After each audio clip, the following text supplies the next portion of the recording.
You're about to create the next ball hawk signing in Madden NFL 19. Because with more control on and off the gridiron, you'll define your team's outcome. Because when the lights come on, it's the decisions you made before the snap that determines what happens between the whistles. And what happens between the whistles is how franchises are built. And when you're on the biggest stage, it's about the moment and doing whatever it takes to hoist that trophy. In Madden 19, you make the plays that win you games. The Fantasy Focus Football Podcast is brought to you by ZipRecruiter. Most job boards overwhelm you with tons of the wrong resumes. Not smart, but ZipRecruiter finds the right people for you and actively invites them to apply. So you get qualified candidates fast. Now that's smart. Try it for free at ZipRecruiter.com/06010. ZipRecruiter, the smartest way to hire. Fantasy, you're in the 06010. Focus. Fantasy Focus. Welcome into the Wednesday edition of the Fantasy Focus Football Podcast. Thank you to all of those that are watching us live on Twitter. Follow at Fantasy Focus for latest updates. Hang on. I got to go tweet about that. Okay, Matthew Berry will soon be tweeting from at Matthew Berry TMR that we are live. Good morning to you, Matthew. Good morning to Stephania, who is back after a well-deserved Tuesday to gather all the information you need to make us smarter today. I was on the phone literally until midnight last night talking to people about some of the injury issues we're dealing with. So it was... Your notebook is full. It was a full day into the wee hours, yes. Today's show will include some rankings conversations. All three of us are rankers this year. We'll get into some of the notable decisions you may be making or facing. Also, we'll have some news, including, well, the Raiders just can't seem to make up their mind on some of these personnel decisions. We'll also have... Correct me if I'm saying this wrong, Daniel. ZipRecruiter Fan of the Week. Smartest Fan of the Week. You bet we're going to announce that. Smartest Fan of the Week, closing out the show. So shall we get right to the news? We certainly can. I'm still composing my tweet. I'm not like you. I'm not like a young Field Yates. I'm not like somebody that can just, tweet magically. Because a lot of times what they do is they send me a tweet. They're up my you-know-what. These people. And by these people, I mean like Kyle and Daniel. They're up my butt. They're up my butt is what they are. They're seriously like every single day. Got to tweet. And like during the show, when you watch me during the show, they're in my ear. Got to tweet. Got to let everyone know that we're on the Twitter. We're on the Twitter. Please tweet. Here's a link. Send the link. Retweet the link. They're constantly doing that. So you'd think they would make it because the link is complicated. Just follow at Fantasy Focus. But anyway, so usually they email me the link. And so now they're in my ear yelling at me to do the tweet, except they haven't sent me the link. So I'm basically, I had to go on Twitter to search somebody else, our ESPN fantasy account that had the link. Hey, so I'm in the process of, no, it's fine, Daniel. I got it all myself. You sit back there talking about crappy bands no one's ever heard of with Keith. I'll do everything. I'll promote the show. I'll do the content. I got it all. It's all me. He'll do all the interruptions. I'll do it all. I'll do it all, and I'll do it live. Rewind. Fantasy news from the National Football League. This is the instant replay. We begin in Oakland, where Martavis Bryant, who was released during the final cutdowns by the Raiders, has been re-signed. It's a 1-year deal to return to the Bay Area. They had a very dismal start to the season in Week 1 offensively. Matthew, is there any fantasy relevance to Martavis Bryant returning to the Raiders? You tired? Nope, that's my analysis. Matthew, I tend to agree on this, is that there is not a lot of fantasy relevance for Martavis Bryant for a couple of reasons. First of all, dependability, right? This is a player that has rarely been able to make a consistent impact. Second of all, as Adam Schefter reported on Sunday, he is still facing a possible suspension that could be a year in length because of some of the off-field issues that he has dealt with. Oakland is bringing him back, and I think they understand that something could change.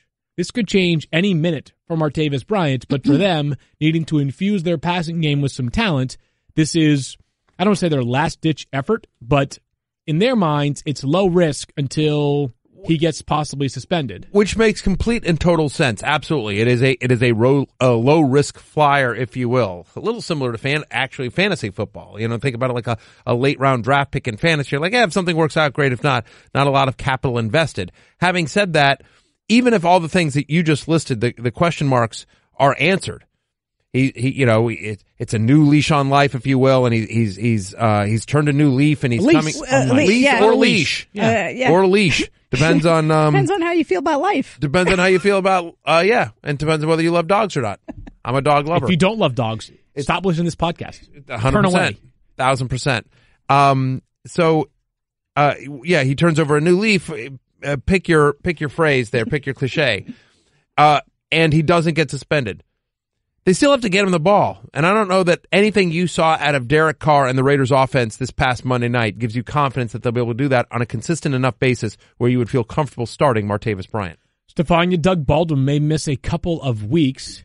What more do we know about the injury that he sustained in Sunday, which is not the same one that he dealt with during the preseason? Right. He sprained his MCL on the opposite knee. So whether you think this is a good thing because he didn't aggravate the knee he originally injured, or whether you think it's not a good thing because now he has essentially not one good leg to stand on, either way, he's going to miss a couple of weeks. Brady Henderson, who covers the Seahawks for us, said that Pete Carroll hinted at him not only missing this week's game, but the one following. So typical MCL sprain takes a few weeks to recover from. And I think what the bottom line is for fantasy owners is be prepared for Doug Baldwin to be dealing with something for the course of the season. He warned us. Doug Baldwin warned us. He tried to give us a heads up. He tried to let us know, don't draft me. Now, I think that was his actual set. I think that was an actual quote. Nope. Daniel, what do you got? I just want to ask a quick question because I've seen a couple of things on Twitter. An MCL sprain can sometimes also be called a tear in some places. Is that correct, or am I reading that wrong? No. So technically, any sprain is a ligament injury, and across the spectrum of ligament injuries, there's mild, moderate, severe, grade 1, 2, 3. And a sprain is by definition a tear, but the grade 1s are not usually in the general vernacular not referred to as a tear because it's microscopic damage. When you have a grade 2, you start getting into partial tearing of the ligament. When you test the knee, you see that there's some instability potentially. Without a grade 3 is a complete tear. So question for you. Two questions. Number one is, can you do that again? Was it mild, third, fourth? What was that? I've written it out before on the injury glossary. It's all there, but on the fantasy homepage. But mild is grade 1, moderate is grade 2, and severe is grade 3. I know, and then there were. But you just did it quickly. It was cool. Well, I was doing it quickly because we have a time limit on the show. She's the best in the business. I know. I liked it. It sounded cool. I was hoping somebody will take that and put it into a drop or a name game or something like that. And so he's at what? He's a grade 2. He's a grade 2. But a grade 2 is the biggest range. You talk about a wide range of outcomes. Grade 2 is the biggest range. It's the most common. It's obviously not a complete tear, but more serious than a grade 1. Greg Olsen, Stephania, was re-injured on Sunday, I should say, in week 1, and we got some more clarity on his situation yesterday from the Panthers. Yes, and I'm going to beg for some indulgence for a little bit of time on this because I do think context is important. People are going to be talking about Greg Olsen for the rest of the season because this is going to be something we're going to be watching week to week. And I want to start with Greg Olsen put a statement out on social media yesterday, which said, in part, on Sunday's game, I fractured the same foot that required surgery during the 2017 season. My foot responded incredibly well, no limitations as I prepared for this season. And he goes on to say what happened. Then he said, we are optimistic. This is not how my 2018 season will end. After consulting with our medical team, we have determined our best course of action is to press forward with my rehab in hopes of playing again this season. So he has put that out there.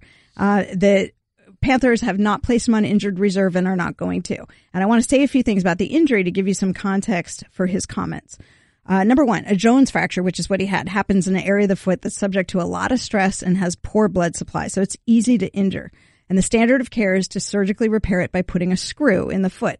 That's what he did last year when he was injured. Now, the other day I said that the risk of re-injury is less than 5%. I want to amend that.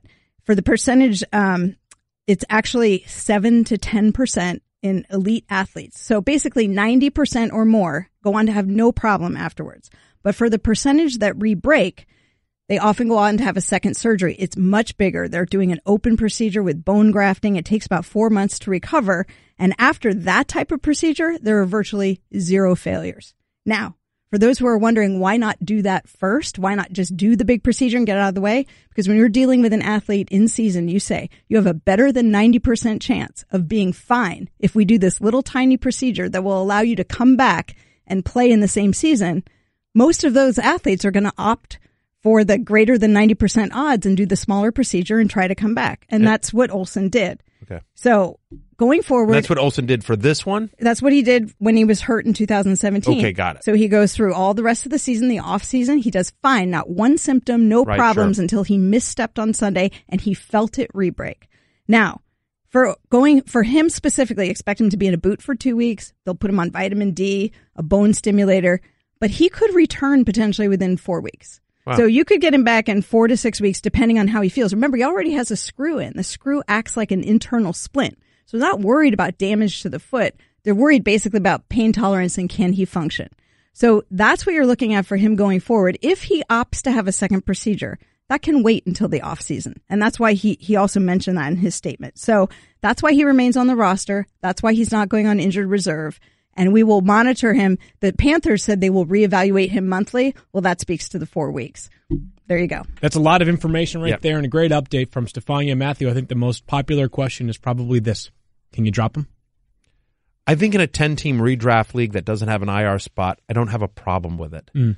Because he possibly could come back in 4 to 6 weeks. But we haven't seen him be productive now in a year and a half, right? He's had moments here and there, and a lot of it's been due to injury, but he started slow last year, then he was injured for most of it, came back, had a good game here or two, and then obviously off to a slow start this year with the injury. In a 10-team league where roster size is small, I think it depends on what other options are out there. Like, we talked about George Kittle yesterday. If George Kittle were out there, I have no problem dropping Greg Olsen for George Kittle. Have no problem dropping Greg Olsen for somebody that is viable.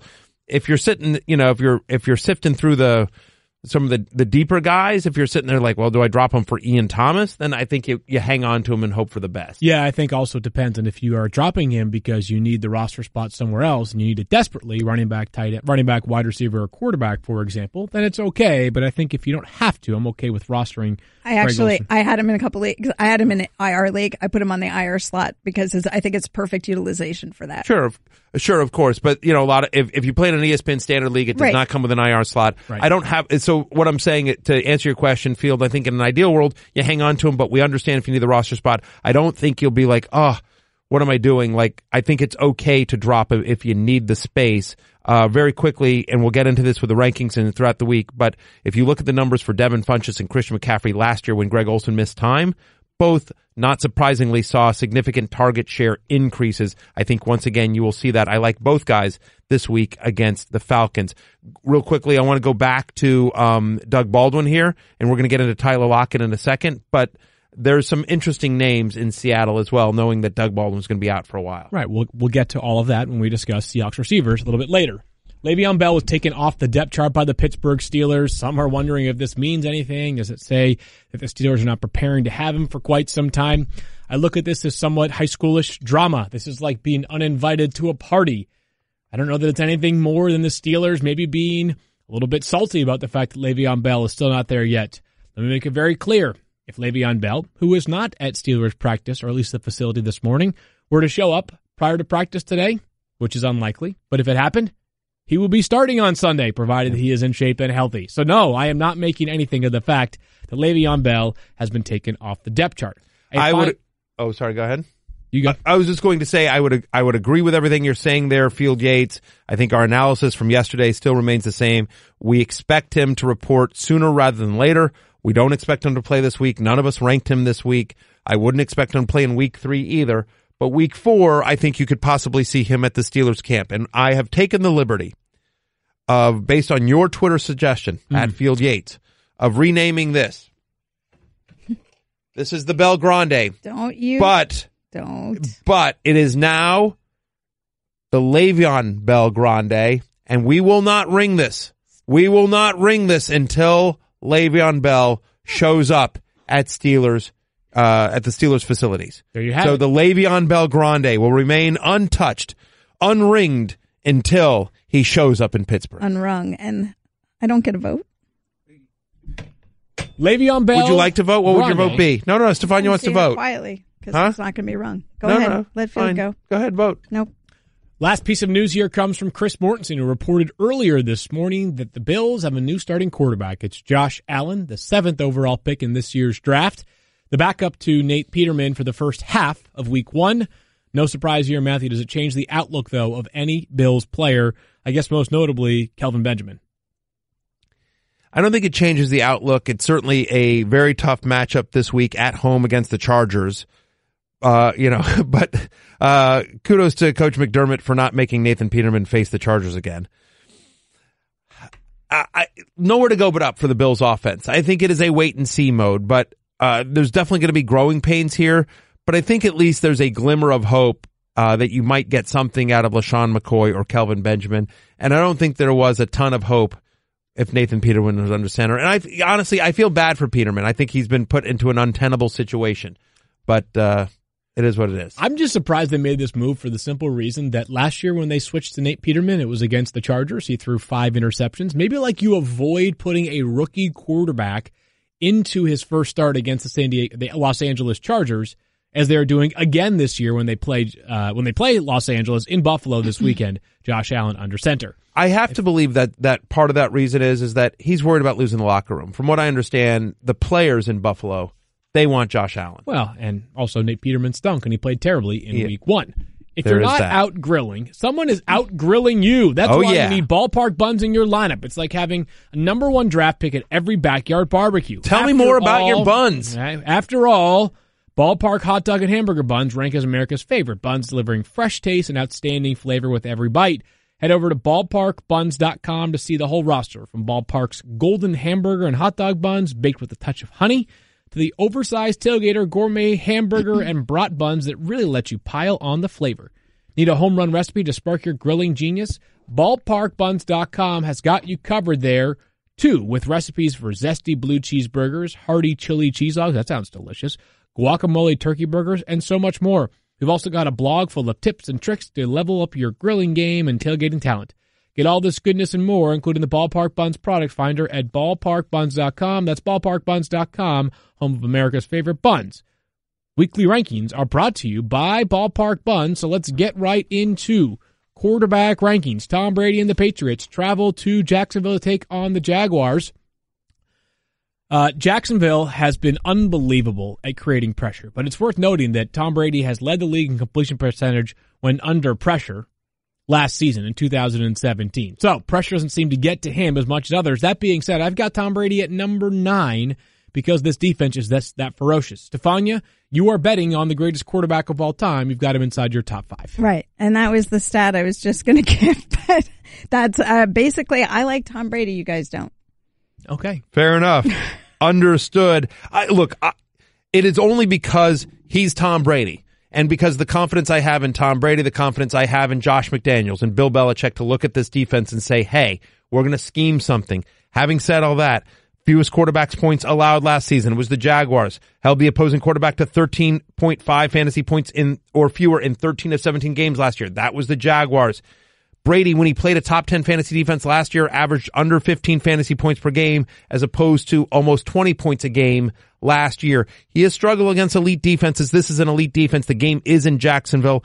I have him at 7, whereas normally any week he would be a top 2 player for me. I don't think any of us are suggesting bench Tom Brady, but we are saying perhaps in daily you're looking elsewhere, and certainly lower expectations. The Jags defense is legit. Alex Smith faces the Indianapolis Colts, who allowed Andy Dalton to complete 75% of his passes in week 1, throw for 2 touchdowns and nearly 250 yards.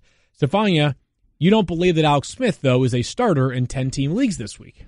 Yeah, I just, without going through them all, I just like the other options better. You know, it's not so much a negative on Alex Smith as it is for me. I like the other options better. I like the other matchups for quarterbacks better, and I think there's going to be a lot of rushing in this game.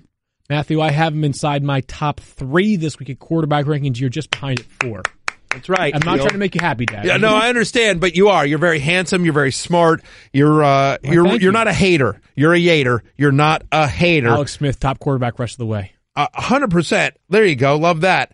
Look, the fact of the matter is the Colts defense is brutal. We talked about this last week in terms of why we liked Andy Dalton so much as a streamer. That secondary is among the worst in the NFL. The Colts have allowed 300 passing yards or multiple touchdown passes in 12 of their last 17 games. This game is in Washington. I thought Alex Smith looked very good last week, looked comfortable in the offense, looked efficient, but a lot of short passes. And so if you're, I just don't think that you're going to get a ton of yardage from him in this game either.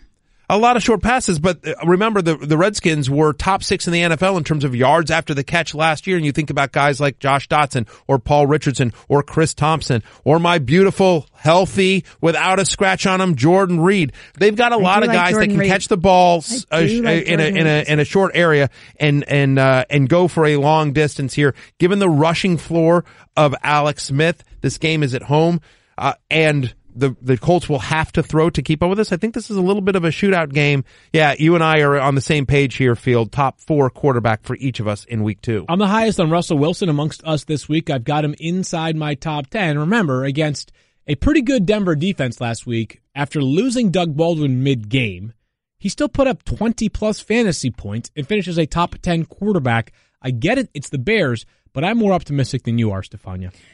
Yeah, I'm just looking at the Bears defense from at least the first half of the last time they played, and I think they're going to make some adjustments. I think it definitely hurts him to be without Doug Baldwin. I don't feel like Russell Wilson. When I've seen him under pressure, I think the Bears are going to adjust. And I think when I've seen him under pressure, he tends to make a lot of mistakes. Yes, he has to scramble with his legs, but if he gets hit and bounced around a lot, it's going to be a rough day for him. No Jimmy Graham, obviously, because he's on Green Bay. No Doug Baldwin, as you mentioned. Since 2015, Russell Wilson averaging 16.6% fewer points per game when he's on the road than he is at home. Last 3 seasons, he's been a slow starter as well. His average quarterback finish in his first 5 games, QB 14 on the road. Week 1. I know. That's true. That's true. I think the Denver defense isn't what it was. I do think the Bears defense is legitimate even last year, without Khalil Mack, without the upgrades they made this offseason last year, on a team that was very challenged offensively. The Bears defense still allowed the third fewest touchdown passes when they were at home. Again, this game is in Chicago, and they allowed the 8th fewest fantasy points to opposing quarterbacks. Honestly, I think he's a QB2 this week on the road, against what's going to be a really fired up Chicago Bears defense. The crowd behind him on Monday night. That's a big part of it for me on the road. If this was in Seattle, I'd feel a lot better about it. Maybe you want to avoid Russell Wilson in DraftKings then, Stephania. Yes, perhaps you do. You know what? It's week 2 of the football season, which means a second shot at victory this weekend. DraftKings is over $2 million in total prizes, and you can play for free with your first deposit. With 1 week fantasy at DraftKings, you choose when to play. Draft a new team every week with no season-long commitment. At DraftKings, you are the GM. Just choose your players, stay under the salary cap, and see how your team stacks up against the competition. Because nothing makes Football Sunday more exciting than when you have a DraftKings lineup on the line. Download the app or go to DraftKings.com now. Use code FOCUS to enter a contest for free this weekend with your first deposit and compete for your share of over $2 million in total prizes. That's code FOCUS only at DraftKings, the game inside the game. Minimum $5 deposit required. Eligibility restrictions apply. See DraftKings.com for details. In week 1, no player touched the football more than James Conner. He had 36 total touches and is an RB1 this week, Stephania, against the Kansas City Chiefs. I do like James Conner against this Chiefs defense. I think he's going to run and run some more. They're going to be at home. They want a better showing than they had. We know there's no question that James Conner is going to play, and he's got the confidence of the team behind him. He gained yardage, guys, on 87.1% of his carries last week. That's even better than Le'Veon Bell at 84.7% in 2017. That stat courtesy of Thirsty Kyle. Matthew, any disagreement there? No, I mean, Connor's a stud. I mean, the workload is going to be there. I think it's going to be a high-scoring game.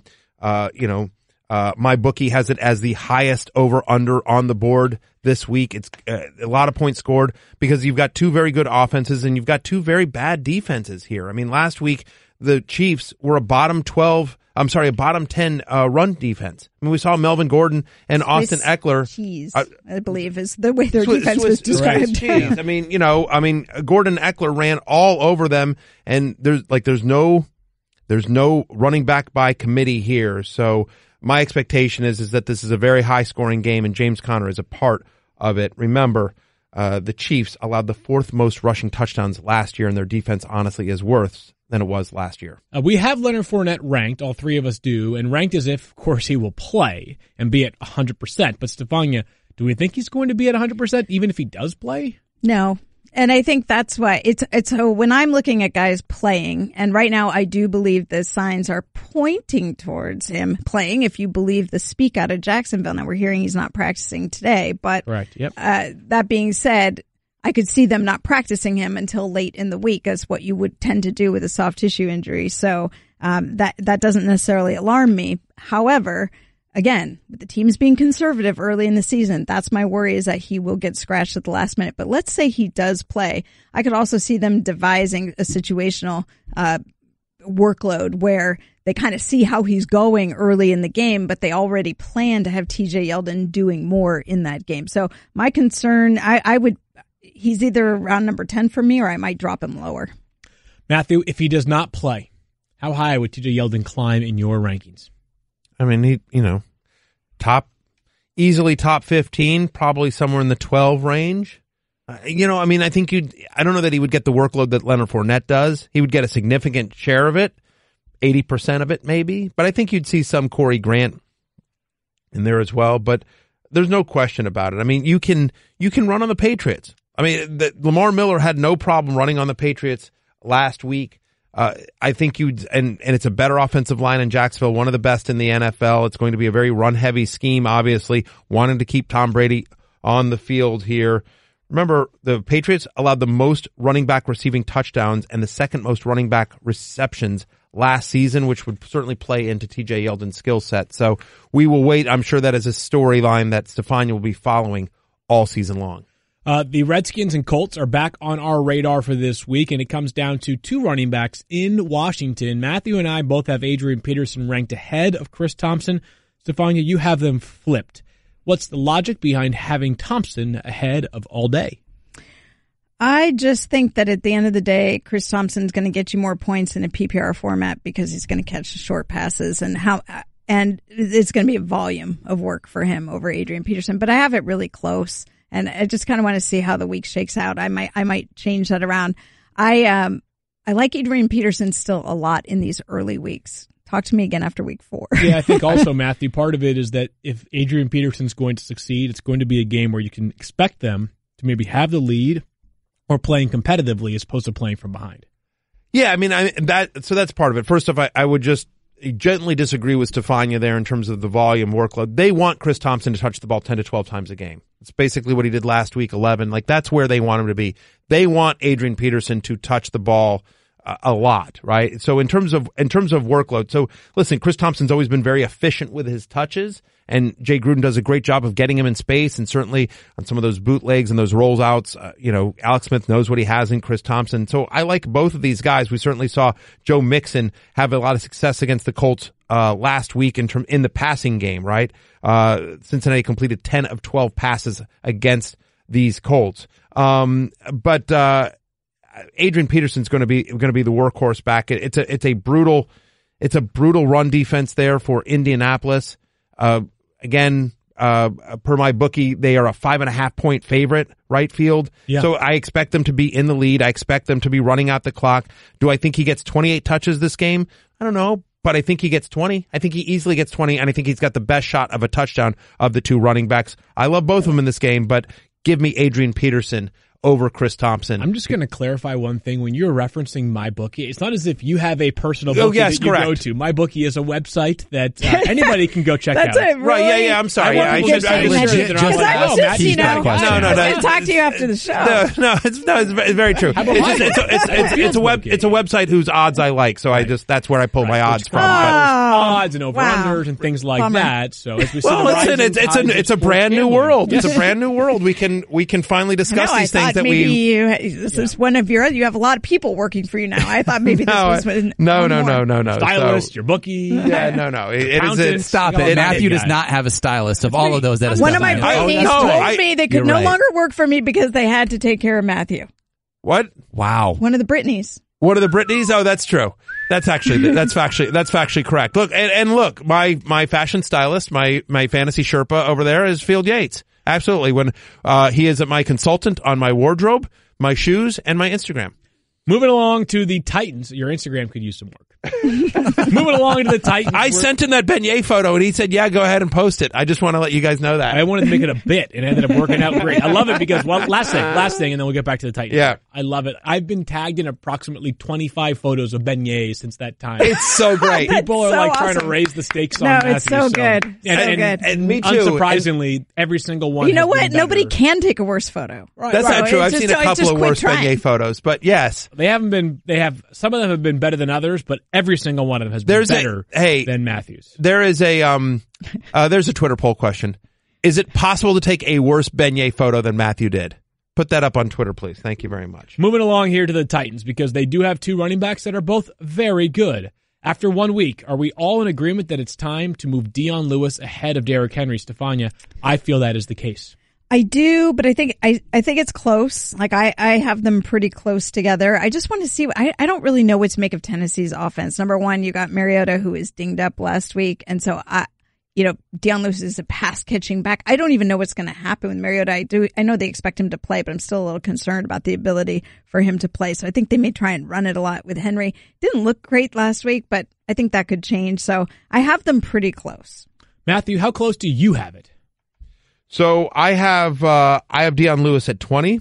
I have Derrick Henry at 32, and I would agree with you that if Marcus Mariota were to miss this game, I would move Henry up. But honestly, I thought Dion Lewis looked like the better running back, and I don't think it was all that close. Now, it was a weird game, obviously, because there were so many delays and a bigger guy like Derrick Henry coming off the field and like trying to get going again. I mean, Henry's one of those guys that he needs to be fed the ball a ton. The interruptions didn't help him. And wears down a team in the fourth quarter. Having said that, I don't know that he's going to get that kind of run, especially the way that Dion Lewis looked.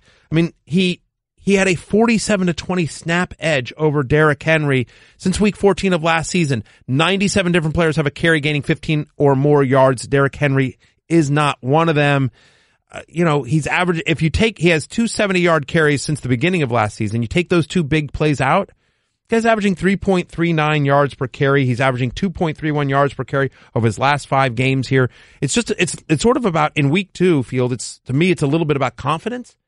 How confident, based on what you saw out of Derrick Henry and Dion Lewis from last week? Henry did not look good. Lewis did. How much confidence do you have in Derrick Henry this week? Here's the bottom line is, it was impossible for me to envision a scenario in which Dion Lewis stayed healthy and was not supremely involved in this offense. It was very possible to imagine a scenario where Derrick Henry stays healthy and is not supremely involved in this offense. But how hard was it to rank these guys knowing that last week's game was played over like 7 hours? I mean, there was no game script. Nothing to do with it did for me. Because if you looked at it, just knowing how guys are and what they're doing in between, and like we were talking about, they're in their pads, they're not staying warm, they're lying on the floor in the locker room, they're doing this. I mean, that's a worry, especially for running back. Now, Dion Lewis would be the one you'd worry about given his health history, but sometimes with the big guys, I agree with you, it's hard for them to get going again. So I'm going to split the difference there very quickly and say that I'm on Stephania's side in terms of the game. Like, I want to give Derrick Henry a pass for last week because of the game and because I do think so I'm giving him a pass on season long in terms of I'm not panicking on like, oh gosh, I have Derrick Henry in my season long league. What do I do? Do I need to trade? I'm giving him a pass there. But I'm with Field on this scenario and with that. Look, Derrick Henry did not look good last week. Dion Lewis did. And so in terms of confidence for ranking this week, give me Dion Lewis, and Derrick Henry is only a low end flex and only if I don't have a viable wide receiver there as well. All right, I have a live read. Hang on, let me turn the page and figure out what my live read is. By the way, so Secret Squirrel, just to take a little behind the scenes, raise the curtain a little bit, take you backstage, if you will, Field Yates. Sure. Secret Squirrel got in my ear. You tell me if I'm lying. Secret Squirrel got in my ear while you were talking and said you have a live read next. Oh, and I just sent you a tweet. So what would you like me to do? Would you like me to tweet or would you like me to live read? Because I'm not like one of these big fancy stars like Stephania. I actually do my own Twitter. I don't have a whole social media team behind me. You do not want to go there. I don't have a whole social media team behind me. I'm doing my own. When you see a terrible photo of beignets, that's me. That's not like some assistant. That's not some social media maven. No, that's all me, brother. Why don't we do the live read first? Ideally, you would have done the tweet while Field was talking for those 45 seconds, but I know it's really hard to copy and paste. I think we just got to work I think we got to work on the scheduled tweets for Matthew. Those are easy. Right. Yeah. Why don't you get one of your many helpers to schedule some tweets for you? In the meantime, Tell us about Lexus. Stephania, do me a favor, work on scheduling some tweets for me. There you go. All right. The all-new Lexus ESF Sport is here, America. Lexus has taken everything they've ever mastered, and it's a lot, and put it into the ES. Daring design, imaginative technology, dynamic performance, Field Yates. Because crafting every detail to surpass expectations means nothing if it doesn't lead to the experience of something greater. I say that every day to my daughters. Epitome of unconventional craftsmanship, hand stitching on the dash, three-dimensional quilted seat designs. The ES features exquisite linear espresso and linear dark mocha wood trims. Feels like something Stephania would like. Multi-layered works of art inspired by a Lexus exclusive design that required 67 manufacturing steps over 38 days, years of research and exhaustive testing. One result is a robust 302 horsepower, 3.5 liter direct injection V6 engine. Easy for me to say, hard for Lexus to put together, and yet they did. Further amplifying its breathtaking performance, an all-new 8-speed automatic transmission delivers intuitive responsiveness and seamless acceleration. A lot of big words in this read, I'm just letting you know. I'm not sure why you gave it to the Syracuse graduate. A lot of big words in this one. Because practice makes perfect. Plus, it has a class-leading standard Lexus Safety System 2.0, all-speed dynamic radar cruise control. It uses radar and camera technology to help you maintain a preset speed and following distance from the vehicle ahead.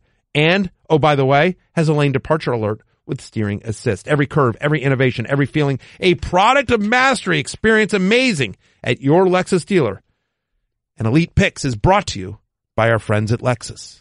Let's get into a couple of elite picks, and we've got a pair of Broncos wide receivers, Demaryius Thomas and Emmanuel Sanders, who face the Oakland Raiders this Sunday. We have both of them. I guess I should say we have, besides me, we have them all in. Reset. We have Demaryius Thomas. Good thing it's not live. Can we just clean that up? Because Can we just Field never do me a makes favor? a mistake, and like for the two of us who are always fumbling over our words here, some more than others. My apologies. I am so. What I was trying to say is that don't cut any of that. Field. Don't cut any of that. Don't cut it. I want it. Please feed the beast. What I was trying to say is that Why'd you look at my belly when you said feed the beast? I did not look at your belly. All three of us nearly have both of these players inside of our top 20. I say nearly because I have Emmanuel Sanders at 21. Why do you hate Emmanuel Sanders? I don't. I actually love Emmanuel Sanders. However, Stephania. What'd Manny ever do to you? Nothing. This is a great matchup for them against a Raiders team that we saw on Monday night just get pierced by that Rams passing game. Oh, I know. I feel like both of these guys could have a great day. It's almost hard to rank them because I think that they both could finish. I expect them both to finish in the top 20. Emmanuel Sanders, almost a bit of a surprise with last week's game in terms of how much volume he had. And I think we may see a little more Demaryius Thomas in this game as a result. Matthew actually has Emmanuel Sanders as a top-ranked Denver Broncos receiver this weekend. I do. Sorry, I'm in the middle of copying and pasting this tweet. Stephania was supposed to set up scheduled alerts for me, but she didn't, or one of many people were. Honestly, look, there was a connection in one of the reasons why I had Emmanuel Sanders as a sleeper in the preseason was because of the connection you saw that Case Keenum and Emmanuel Sanders had. He obviously seems to favor the slot. We saw what he did with Adam Thielen last year in Minnesota. Sanders played a lot of the slot. Played slot, some slot in week 1, played a lot of slot in the preseason as well. Obviously the results speak for themselves here. And now you've got a Raiders team, a secondary that isn't nearly as good as Seattle. Even in Seattle's depleted state, I would argue the Seahawks secondary is better than the Raiders and what they're trotting out there. Oakland traveling on a short week, obviously. So yeah, give me Thomas and Sanders. We have yet to see the emergence of Courtland Sutton. We all like him. But at the moment, it's a two-headed monster. They're going to be throwing a decent amount, and they're throwing to these two guys. So I think both can be easily top 20 wide receivers in this offense with Case Keenum under center as long as they're healthy. All three of us have Jarvis Landry as the highest-ranked Browns receiver this week, and I think for obvious reasons. I still have Josh Gordon outside of my top 30. And I'll just say this, is that I understand there is, he played 69 of the 89 snaps last week, and I understand he's a unique talent. And he has 2 first names, which is always a crowd pleaser. Don't forget that. I'm just not quite there on being totally sold that there is a reliability the Browns are trusting with Josh Gordon, which is why I have him outside of my top 30. The Saints got completely carved up last weekend, and yet I think this is going to be a much more difficult task for Cleveland than it was for Tampa Bay in week 1. Stephania, you have Josh Gordon actually inside your top 25. You have more confidence than I do. Well, I'm banking on a big play. Okay. In this game in particular against the Saints, I'm banking on a couple big Josh Gordon plays, and I think that they can happen this week. And that's really where it came from. I struggled with his ranking because I agree with you. I don't believe that the consistency is there. But I also saw that they were willing to sort of throw out the window the whole notion of starting him slowly. He seemed to come out no worse for the wear. So is what I'm banking on is the big play opportunity for Josh Gordon. I think the Saints have absolutely no problem scoring on Cleveland in this game at home. Drew Brees, the offense picked up right where it left off last week. They looked great. The defense, there's still when Fitzmagic comes into your house and lights you up like that, you have to sort of raise an eyebrow at the Saints defense. Are they the same as last year? So Josh Gordon, to Stephania's point in terms of taking some deep shots here, they took some deep shots to Josh Gordon. Now they didn't connect, but bad weather. This game's going to be in a dome. Tyrod Taylor, another week of Josh Gordon at practice, working on their timing together. Look, I have Jarvis Landry higher. He's certainly the much safer player, but I have Josh Gordon at 24. So do I think he's a flex play? Absolutely. I think because of the upside, if we're sitting here on a Monday morning talking about a monster game from Josh Gordon, I don't think that shocks anyone given the fact that they're going to have to throw to keep up with the Saints in this game, and they're willing to take shots. Like they almost had a big long play against Pittsburgh last time. He underthrew it, and it got picked off. But we saw the touchdown pass. We know the talent is there with Josh Gordon. He played a lot of snaps. I'm expecting big things from Josh Gordon, not only on Sunday, but the rest of the season. The talent is still there for Amari Cooper. He just did not start off on the right foot in Oakland. And John Gruden yesterday, I do want to say this, is that he has said some things that have raised a lot of eyebrows this offseason since he has been hired as the Raiders coach. But a quote kind of made the rounds that basically it's easier said than done to get Amari Cooper involved. The quote was not some sort of, hey, it's harder to get Amari Cooper involved than you might think because of something wrong with Amari Cooper. It was saying that they faced the Broncos this weekend, a very good secondary, so it's easier said than done to just say, hey, a guy's going to go off against what is regarded as one of the better defenses in football. I've got him at 20 this week. Stephania, you've got him at 30, so we've got a 10-spot difference. You're a little bit nervous on Amari Cooper. I'm still in the disbeliever category, and I ranked him a lot lower than you guys in the preseason as well. I know Matthew talked about him having a big season, but remember my droppity drop comment? Well, you didn't even see that. I do. Just wasn't I remember really every utilized. comment you've ever said ever. Listen, this week 1 of this year was his 5th game since the beginning of last season with fewer than 3 points. I think he had 2.8 if you count the decimals. Over that same stretch, held to fewer than 8 points in the majority of games. I agree with you that there's this potential. John Gruden's been talking about it, but I still have yet to see it. So I don't believe it's coming this week against Denver. Matthew, you and I tend to see this one a little bit more similarly. You've got him at 22 in your initial ranks. I think last week was very game plan specific in terms of they didn't think they could attack the secondary of the LA Rams. And so they wanted a lot of running backs. Obviously Jared Cook had the big game. Now, look, the Broncos have a very good secondary as well. I actually would say I don't think it's as good as the Rams. And I think they will try different things to get Cooper in space to try to get the ball in his hands. Look, he very well may struggle against Denver as well in this game. And so I think he'll be a perfect buy low. I still believe that when it all is said and done this year, assuming health, he finishes as a top 15 fantasy wide receiver. The volume will be there. And for all the criticism that John Gruden gets, and I understand he's said a couple of things, and the Khalil Mack trade has certainly raised a lot of eyebrows and drawn criticism so far. The one thing I will say, as somebody who has talked with a lot of coaches in my life, John Gruden knows what he's doing. We'll see. But as somebody, when I would talk to him when he worked here, Field, in addition to just being a good guy, he knows what he's doing. I thought, look, I think the cupboard is fairly bare in Oakland talent-wise, but I thought offensively they did some smart things. I don't think it. I think Gruden is getting criticized way too much. Derek candidly. Carr in the second half scared me, and that is baked into my which is fair. And I don't know how much that is on Gruden, how much John Gruden can fix Derek Carr, in one preseason. Devin Funchess is now the number 1 target, not just the number 1 pass catcher, but the number 1 wide receiver, I should say, but the number 1 target in the Carolina offense with Greg Olsen on the shelf for some period of time. Stephon, you've got him at 26. more of a flex consideration than an obvious wide receiver 2. Yeah, and I have him in a couple of leagues, but I just think this is going to be Christian McCaffrey heavy. I obviously with Greg Olsen out, Devin Funchess' opportunity goes up. In the 9 games Greg Olsen missed last year, Funchess held a 24% target share, which other games where Greg Olsen played, he was lower. But I still don't see, when I compare it to other receivers out there, an opportunity and the way I think he'll be defended in Atlanta, I just think Christian McCaffrey, this is all him. I think it could be him and Devin Funchess. I agree. Yeah. That's what I agree. I actually think there's other tight end. I can't think of his name. Ian Thomas. You know, played in Indiana, right, young, inexperienced, and raw. Yeah, young and experienced and raw, but impressive in training camp for them. And I wouldn't be surprised if he gets a look in the end zone. Sure. Maybe. For me, I mean, when you think about, a wide receiver getting a 24% target share, you think about the stat that Stephania just quoted, right, in terms of the kind of target share he got without Greg Olsen there.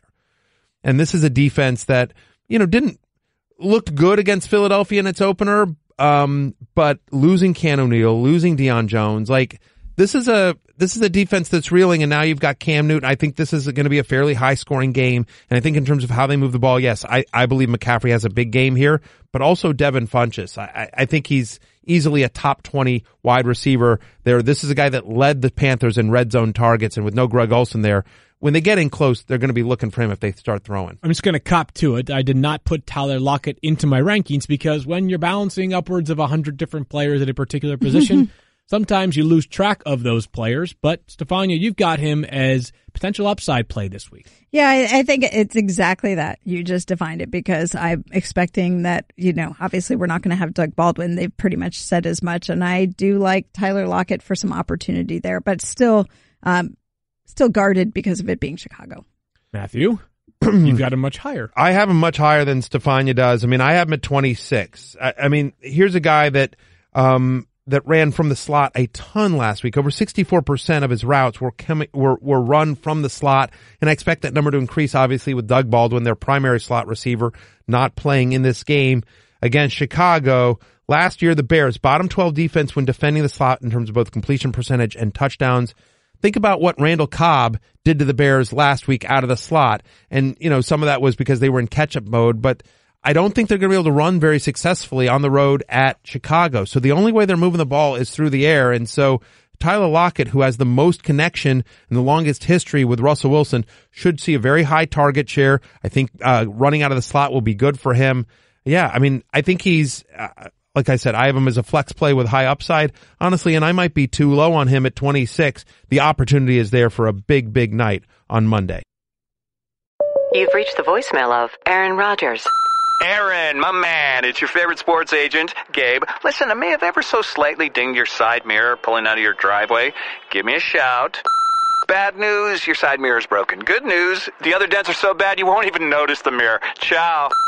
Hey Aaron, Patrick with State Farm here. Sounds like we have ourselves another Gabe situation. No worries though, State Farm's got you covered. For agents who are there for you, go with the one that's here to help life go right. State Farm. You're in the 06010. Fantasy Focus. Now we're back with perhaps the most surprising event in the history of this podcast. Not to oversell it too much, but Stephania has Jordan Reed ranked ahead of Matthew and I in her week 2 tight end rankings. No one is higher on Jordan Reed, who Stephania has spent years upon years upon years poo-pooing, mocking, making fun, dumping on, putting thumbs down, sad face emojis on. She's been doing everything, boo-hooing about Jordan Reed, and that here she is 1 week in, and star Fania Bell. You know what Stephania's doing? Here's a quick impression of what Stephania's doing, Field Yates. Yes. It's me, Stephania, and is there any room on the bandwagon? I knew that I'd like to, can I come in? Can I? Sure. Oh, thanks. Excuse me. Pardon me. That's just my purse. I'm sorry. I didn't mean to hit you. If you could just move over. I'm sorry. I'm sorry. I'm a little late. I'm sorry. Pardon me. Obviously, Excuse me. you work Didn't mean to. Sorry. Oop, I didn't mean to hit you. I'm sorry. Excuse me. If I could just move over to that corner. Okay. Sorry. Thanks. Okay. Sorry. I know I'm late. Okay. Here. Found my seat on the bandwagon. Okay, first of all, yeah. You obviously work with puppets way too much. So I don't work with the puppets. I don't work with puppets enough. You're voicing a puppet. But secondly, I think this just reinforces my objectivity, my non-homerism, if you will. Sure. Because, or even if I won't. Yeah, even if you won't. Because look, I'm very happy that Jordan Reed came out of the first week's game healthy. Yeah. My season-long ranking on him is still, it wouldn't change it because it's still projected across a season of him staying healthy. But right now, smoke him if you got him. Right. Put Jordan Reed on your roster if you're worried. Obviously, most people drafted him. Maybe I wouldn't have, but I would say he's a great play this week. Indianapolis, not great against a tight end. Indianapolis has allowed the 7th most tight end touchdowns last season. I think Jordan Reed gets in the end zone this Matthew, week again. You have a question? Yes. Thank you for calling on me, Speak and Swirl. If I do have them, can I in fact smoke them? Not in here. You cannot. All right. Darn it. Look, I'm with Stephania on this one. Yeah, give me some Jordan Reed. It's a great matchup. He looks healthy. He's obviously this is a game that we expect Alex Smith to do well here. Field Yates. We all in on Jordan Reed. We're all in on Jordan Reed, as we all are all in on George Kittle, who ranks inside the top 10. Stephania, for your beloved 49ers. Yes, let's hope. I don't know what's going to happen with Marquise Goodwin this week, but we saw that Jimmy Garoppolo is looking for George Kittle, and clearly the shoulder injury of the preseason not bothering him. He was a frequent target, and that's what makes him favorable to me. I don't think the Detroit Lions defense scares anybody here. Not after Monday night. No, certainly not after Monday night. To be honest, Matthew, it does scare me. Yes, that's true. It scares Secret Squirrel here. I love this. Since week 15 of last season, it's still obviously a small sample size, but you're talking about 4 weeks. He's the 3rd best tight end in fantasy. Since that time, since week 15 of last season, last 4 games, he's got 50.4 fantasy points. Give you a comparison, Zach Ertz, 48.9. Just to tell you what we're talking about here with George Kittle, who's still not 100% rostered in ESPN.com leagues, which I don't understand, I don't get. Remember, the Lions allowed 6 different touchdowns to opposing tight ends over the final 7 weeks of 2017. The Jets don't really have a tight end, but Quincy Enunwa, in essence, plays that role on the Jets, and we saw what Enunwa did Monday night. Yeah, he's going to be a stud for San Francisco all season. I don't know if he made it above the 50%. I was just going to say, I wonder how many people picked him up. Did he get a big pickup? Because I heard a lot of people talking on social media. I heard a lot of people on Twitter saying they were going to go get George Kittle. A lot of people also just don't actively monitor the waiver wire after week 1, saying, hey, I'm going to be a bit more patient, other than an injury leading to it. So that could be part of the reason why someone like Aaron Jones stayed so widely available. George Kittle is at 68% rostered now. Woo! Come on, people. There we go. Someone get me a drum so I can. I was beating it in the preseason, and now I need to beat it again. Where's my George Kittle drum? I need to beat a drum for it. I need to start banging the drum. Bang, bang, bang, bang, bang. Because some of us have been on the George Kittle bandwagon for a lot. We're not a Stephania. We're not some sort of bandwagon person there. Some of us have known about George Kittle for quite some time. Yeah, I can't imagine that me of the 49ers hasn't known about George Kittle. Whatever. Well, I know. Here's one thing I do know about people. The one thing we all know about is ZipRecruiter. Because you know what's not smart? Letting your friends pick your karaoke song. What's your karaoke song, Stephania? I don't have one. I can't sing. Neither can I, but everyone has a karaoke song. Yeah. Mine is Before He Cheats by Carrie Underwood. Which is, that's a great one. I can belt that sucker out. Yeah. Let me tell you. Oh, sure. Love that song.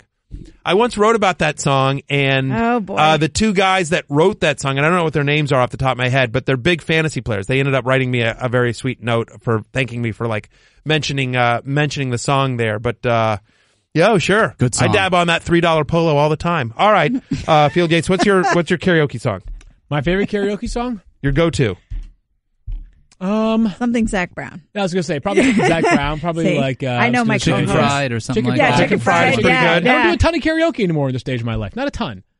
I don't either. Yeah. But when I was your age, I did more karaoke than you would think. Yep. Again, Mexican Radio by Wall of Voodoo. That's a great one. Cause I can't sing either. So you find songs that you don't actually have to sing that you can sort of talk through. Wall of Voodoo's Mexican Radio is a great one. It's tougher to find that one in karaoke's. And then of course I always have the Jovi trilogy. The Bon Jovi trilogy, which is, you can yell and scream. You can yell and scream at it. Wanted Dead or Alive, or Blaze of Glory. And then bad medicine, just because it's fun. Because by the time I get to bad medicine, I'm so drunk I don't really care. All right, fair enough. The fact of the matter is that while none of this is smart, ZipRecruiter is smart. Going to ZipRecruiter.com/0600 to hire the right person, very, very smart. Because ZipRecruiter doesn't depend on candidates finding you. It finds them for you. Its powerful matching technology scans thousands of resumes, identifies people with the right skills, education, and experience for your job, and actively invites them to apply. So you get qualified candidates fast. That's why ZipRecruiter is rated #1 by employers in the United States.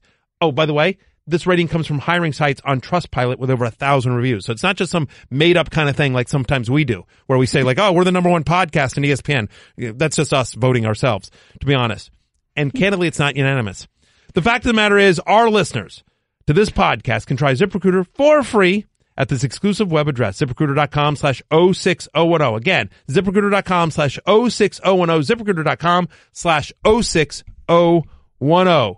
ZipRecruiter, the smartest way to hire. And now we're going to select the smartest fan of the week. And while you're looking that up, Secret Squirrel, I just want to remind you that Chris Tompkins and Josh Kerr are the songwriters. Josh Keir, I guess, are the songwriters of Carrie Underwood's Before He Cheats. Big fantasy players. Thank you, Chris and Josh, for a wonderful song. Love it.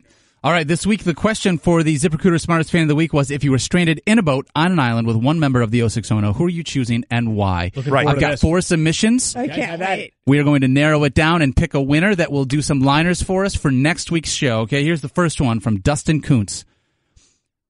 I would choose Secret Squirrel because I know for a fact that if I were hypothermic, he'd strip down to warm me up and save my life. And I don't think he'd really think twice about it. Pretty good. Pretty good. I'm also most confident in his ability to make a coconut radio to get us some help. That's all true. That's true. Really good. And you would cover him with your beard. I probably would. You could cover him with your beard. I mean, if you watch the fantasy show on ESPN Plus, we get Secret Squirrel naked at least twice a week. Quite a bit. All right, this next one comes from Terry Kassam. My first thought was Stephania because she'd be the easiest to look at. But if we were stranded long enough, I doubt I'd be able to cannibalize her. Wow. There's no chance I could last alone with Barry for an extended amount of time. His constant complaining would be intolerable. Field looks too fit, and if I'm going to be a cannibal, the meat may as well be tender. Right. Dop is a no-go because the thought of being stranded on an island makes me think of the top 10 desert island songs, and I have no interest in music whatsoever. Okay. I guess I'd have to go with Keith because he seems quiet, which would make things more tolerable. And if I did have to resort to cannibalism, I think I would win the battle and not too feel bad about it. You know what? I mean, listen, I have to say that's a pretty good well call. Thought out. Keith is very quiet and very polite. He would probably sit on his side of the island, wouldn't talk unless talked to. Yep. And Keith is tall. I don't know. You can't really tell on TV, but Keith you're like 6'3" or something, right? How tall are you?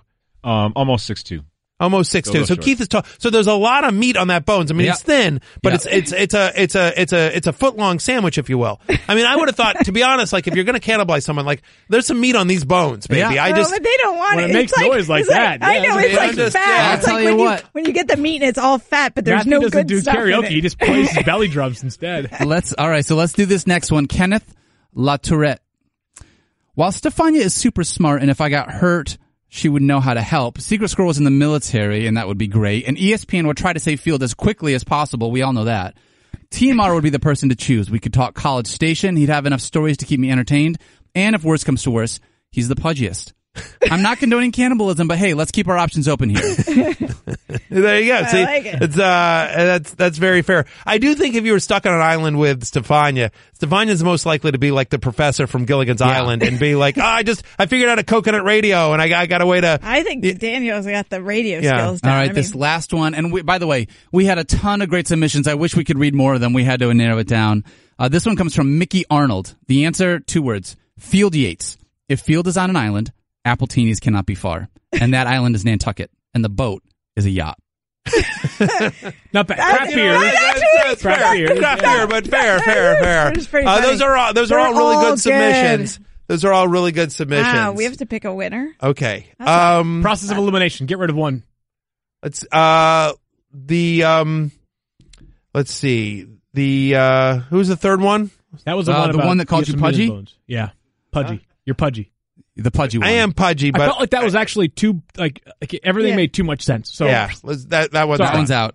Okay, so now we're down to not cool Keith. Not cool Keith, Field being on a yacht, and then me being hypothermic and getting naked.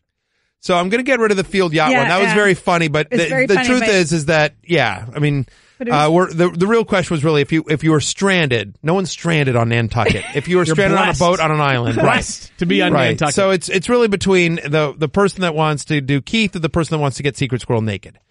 It's hard for me to vote against wanting to get Secret Squirrel naked because I do that like twice a week on television. The Keith one was just the most well thought. Out. I love that one. And I do something for everybody. And I do like the idea. Like Keith doesn't get enough love or pub on this show. I do like deciding to be stuck on an island with Keith. I like it. Where are you thinking, Field? I'm leaning definitely towards Keith. Okay. Like, give him a little publicity, and let's be honest, there's probably going to be more opportunities to weave in Daniel's nakedness at some point later on in the podcast. Yeah, exactly. Unfortunately. So, all right, the guy that... Terry Kasem, you are the smartest fan of the week for week 1. Congratulations. Congratulations. Well done, Terry. All right, we have a new question. Go to ZipRecruiter.com/fan. Starting this week, we'll pick another winner next Wednesday. The question is, Kyle, can you pull up the Google Doc for me? Wow, look at that. It's right there. If you could tailgate with one member of the 06010, who would you pick and why? This one's a runaway. Yeah. If you guys don't bring it strong with this, these animals were distraught by the fact that there was barbecue outside of the studio at 9:30 yesterday morning. Yeah, I swam in the barbecue sauce. For the record, not screw this up, I was America. not here. I was not here, and I am the one who lived in Kansas City. So did I. Let me be very clear. If you're tailgating with me, chances are other people are going to recognize us, and we'll get invited into really cool stuff. I'm just telling you right now. You'd be amazed at what happens. You went there. That's right. So I'm just. You're damn right. I did. So I'm just telling you right now. Field can talk. Field's gonna be droning on about effing craft beer, the whole time, and microbreweries, right? If you want to have a good time at a tailgate, first class. Here's if you're what happens. Tailgating with me. Oh, if you tailgate with me, first off, I bring my hot wife with me. I'm telling you, it's you got a good bring time. All these other elements. I'm just saying, everything. It's part of the package. It's part of the package. If you tailgate with me, that's what comes with the package.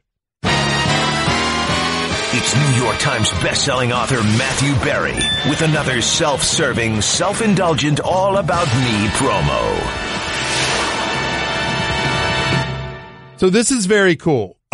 We have created there's a website now. You hear me talk about fantasylife.com. Well, we have created a storefront with ESPN. We've made a deal with ESPN. And so now if you go to ESPNFantasyShop.com, ESPNFantasyShop.com. Okay. You can get some 06010 gear. Cool. You can get Secret Squirrel t-shirts. You can get Field Yates t-shirts. You can get 06010 t-shirts. There's a lot of pretty fun ones there. Check them out. A lot of different designs there. We're working on getting some Stephania t-shirts in there as well, and designs. There's tumblers and trophies and socks and all sorts of specialty items. Go check it out. My personal favorite Secret Squirrel is the t-shirt that says, "I'm in a crappy band you've never heard of." I love it. That is my favorite shirt out of all the ones. So please. I can't imagine why. So if you use the promo code MB10, you can get 10% off. So, there's a Secret Squirrel shirt. Just check it out. ESPNFantasyShop.com. So good. There you have it. We are back on Thursday. In the meantime, the Fantasy Show is available on ESPN Plus. It's worth your time. You get so much access to so much great content, most notably Matty B's TV show. Stephania B87 on Instagram, Stephania_ESPN on Twitter. He's Matthew Berry TMR everywhere except for Fantasy Life app. He's at Matthew Berry. I am at Field Yates. That's the best way to find all of us everywhere. Chime in. We'll talk to you on Thursday. Game previews and more. See you then. Peace out. You're in the 06010. Never gonna hustle in case you didn't know.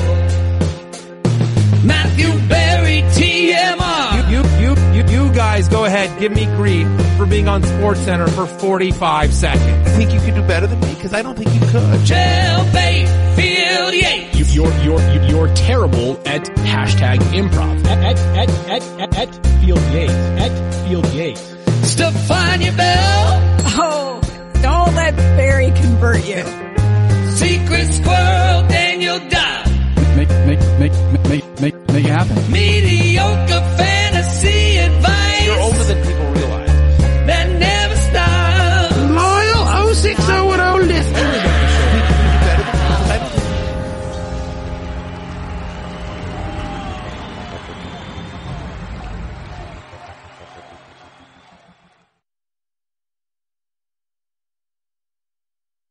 The all-new Acura RDX was entirely reimagined from the ground up and inside out. With the turbocharged 272 horsepower VTEC engine, the return of available super handling all-wheel drive, a driver-focused cabin featuring a class-leading panoramic roof, and innovative technology highlighted by a new true touchpad interface, the RDX is more luxurious and even more thrilling to drive. Visit your local Acura dealer to test drive the all-new Acura RDX